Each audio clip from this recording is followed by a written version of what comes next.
This coverage of MWC is brought to you by Bitdefender Mobile Security. It's the battle of two very powerful flagship devices from two very different camps.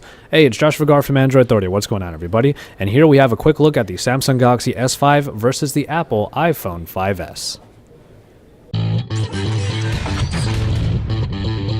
Now, obviously, when it comes to design, we have two very different philosophies. Now, on the one hand, we have the soft touch plastic and the smooth curves of the Galaxy S5 with now a soft touch plastic back. While on the other hand, we do have the iPhone 5S that delivers a very premium feel throughout its clean lines and its metal construction. One phone delivers massive screen real estate, while the other one is a compact build that definitely is at home in pretty much any pocket. Both phones feature physical home buttons that integrate fingerprint scanners this time, as Samsung has added a swipe-based fingerprint scanner underneath its home button. You'll have to slide your finger across as compared to Apple's implementation, in which you can just press onto the home button. Depending on what you really want out of your screen, the battle here might seem a little bit one-sided. It's very hard to compare two screens when there is a 1.1-inch difference between them, and the result is a much larger surface for, obviously, the Galaxy S5. The iPhone 5S's screen has been praised for its accurate color production and for its great display quality. But in the other corner, the Galaxy S5 does have a higher pixel density, is larger in general for media consumption, and has the vivid colors and lush blacks that really make Super AMOLED screens some of the favorites. When it comes to the performance, we are dealing with two different philosophies once again. iOS is known for its fluid animation and impressive optimization, especially in the iOS 7 that was introduced in the 5S. It does sail through most of its tasks, but the processor found inside of the iPhone 5S also has 64-bit processing built in. Now, contrast this to the Galaxy S5, which sports Snapdragon processing that clocks in at 2.5 GHz. Now, this is a huge increase compared to previous models, and also, since it is a quad-core processor, its philosophy is obviously different from the processor found in the iPhone 5S. Well, in either case, you are definitely going to get the speed you need.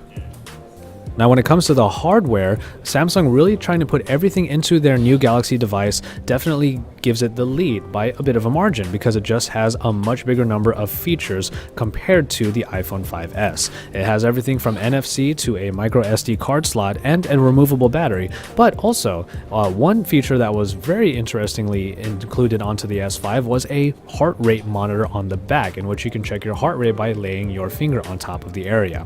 The somewhat more limited iPhone does include a fingerprint scanner, so that's where they have a similarity here, but to be honest, the polished experience of the iPhone does lack the sheer number of features that Samsung has put into the newest flagship. We might see a very close call when it comes to the camera department. Now, despite the fact that the Samsung Galaxy S5 features a lot more inside of its app compared to the more limited version of the iPhone camera app, we will see that the quality might actually be on par between both. The 16-megapixel ISO cell sensor found in the S5 should give the excellent iPhone camera a run for its money, because it sports great power with a lot of those settings made to get truly the most out of your smartphone photography. iOS did receive its big revamp last year, and it did move to a flatter, brighter, and more abstract interface. It still was a somehow simplistic but still very fast operating system, and a lot of iPhone users really stand by the reliability of their iOS. Samsung's UI has gone through its own transformation on the Galaxy S5, but it may not be quite as drastic comparatively. Yes, there were some changes to some of the elements, but overall TouchWiz still pretty much looks the same. There is some new multitasking available with that recent apps button, and the My Magazine UI is now a second screen all the way on the left of your home screens. The only problem here is that while TouchWiz still remains pretty speedy and pretty fast and reliable, it pretty much still looks the same, and if we were looking for an update to it, we may not have gotten it here on the S5. And so, there you have it, for the two flagship phones that really represent their companies very well. On the one hand, we do have a phone that is a little bit more accessible due to its size, but also has a pretty polished experience. But then, in the other corner, we have the Galaxy S5, which is a feature-heavy phone that provides a lot of different options for how you want your smartphone experience to be. We have a lot more coming on the Samsung Galaxy S5, so make sure you stay tuned to Android Authority as we report it all to you from the Mobile World Congress here in Barcelona, Spain.